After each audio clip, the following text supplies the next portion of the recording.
We provide you the platform to turn your dreams into reality. Give wings to your aspirations with KR Mangalam University. America और Iran के बीच युद्ध की वजह Iran को परमाणु शक्ति बनने से रोकना है। ट्रंप के दबाव के बावजूद ईरान ने न तो सरेंडर किया और न ही ट्रंप की कोई बात मानी। यहाँ तक कि उसने परमाणु रिसर्च रोकने की शर्त को भी ठुकरा दिया। सरेंडर करने की बजाय ईरान ने अमेरिकी विमानों को मार गिराकर उसे कड़ा जवाब दिया है।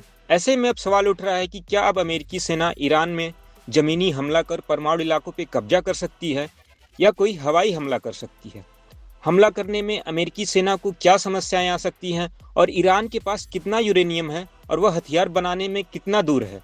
इन सभी सवालों के जवाब हम आपको इस वीडियो के माध्यम से देने वाले हैं। परमाणु बम के बेहद करीब ईरान। अंतर्राष्ट्रीय परमाणु ऊर्जा एजेंसी के अनुसार ईरान के पास लगभग 440 किलोग्राम यूरेनियम है जो 60% तक समृद्ध है। इसे आसान भाषा में कहें तो यूरेनियम को जितना अधिक शुद्ध किया जाता है उसका उपयोग उतना ही बेहतर होता है। परमाणु हथियारों के लिए इस्तेमाल होने वाले यूरेनियम की शुद्धता आमतौर पर 90% तक होती है। आपको बता दें अभी ईरान यूरेनियम को 60% तक ही शुद्ध कर पाया है, इसलिए विशेषज्ञ इसे तकनीकी रूप से परमाणु हथियार बनाने के काफी करीब मानते हैं। वहीं अंतर्राष्ट्रीय परमाणु ऊर्जा एजेंसी के प्रमुख राफेल ग्रासी के मुताबिक यह न्यूक्लियर भंडार करीब 10 परमाणु बम बनाने की क्षमता रखता है।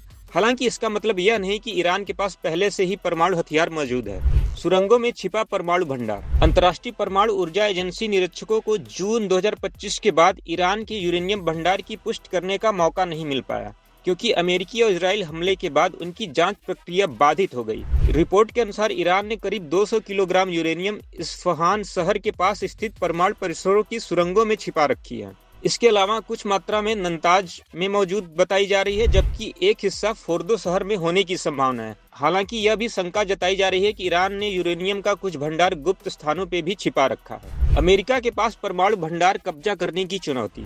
अमेरिकी सेना के लिए यह ऑपरेशन न बेहद जटिल बल्कि बहुत लंबा हो सकता है। इस ऑपरेशन में रेडिएशन और रासायनिक रिसाव के खतरे का भी डर है। इसका असर सिर्फ ईरान पर ही नहीं बल्कि खाड़ी देशों पर भी पड़ सकता है। अमेरिकी राष्ट्रपति डोनाल्ड ट्रंप लगातार यह कह रहे हैं कि ईरान को कभी परमाणु हथियार नहीं बनने दिया जाएगा, लेकिन अभी यह स्पष्ट नहीं कि अमेरिका इस लक्ष्य को हासिल करने के लिए आगे क्या करने वाला है। यहाँ आपको बता दें यूरेनियम को हेक्साफ्लोराइड गैस के रूप में स्टील के कंटेनरों में रखा जाता है, जिसका वजन करीब 50 किलोग्राम तक होता है। ऐसे में यदि सैन्य ऑपरेशन के दौरान ये कंटेनर खराब हो जाते हैं या फट जाते हैं तो फ्लोरीन गैस का रिसाव हो सकता है, जो सैनिकों की त्वचा, आंखों और फेफड़ों के लिए बेहद खतरनाक हो सकता है।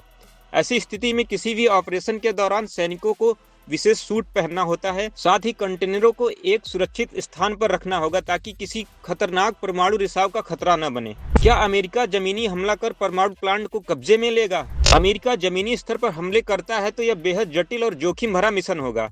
इसमें करीब 1000 सैनिकों की जरूरत पड़ सकती है।